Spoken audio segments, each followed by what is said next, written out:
ঈদের ছুটিতে এক লোক লঞ্চে করে বাড়িতে ফিরছিলেন।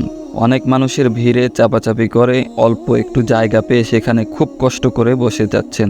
শুয়ে যাওয়ার জায়গা না পেয়ে উনি আল্লাহর কাছে অভিযোগ দায়ের করে বলছিলেন, আল্লাহ, তুমি যদি পা দুইটা নাট দিয়ে খোলার সিস্টেম করে বানাইতা, তাহলে আজকে আমি পা দুইটা খুইলা ব্যাগের ভিতরে রেখে একটু নিরিবিলি ঘুমাইতে পারতাম। এই কথা বলার কিছুক্ষণ পরে উনি শরীর ক্লান্ত থাকায় নিরিবিলি বিশ্রাম নেওয়ার সময় উনি ঘুমিয়ে পড়লেন। চোর এসে ওনার ব্যাগটি চুরি করে নিয়ে চলে গেল। এখন উনি ঘুম থেকে উঠে দেখেন ওনার কাছে ওনার ব্যাগটি নাই। তখন উনি দুহাত তুলে আল্লাহর কাছে দোয়া করে শুকরিয়া আদায় করতেছিলেন যে, আল্লাহ, আজকে যদি সত্যি সত্যি তুমি পা দুইটা খোলার মতন সিস্টেম করে বানাইতা, আর আমি যদি সত্যি সত্যি পা দুইটা খুইলা ব্যাগে রেখে ঘুমাইতাম, তাহলে তো চোর এসে আমার পা দুইটা নিয়ে যাইতো আর আমি তো পঙ্গু হয়ে যাইতাম।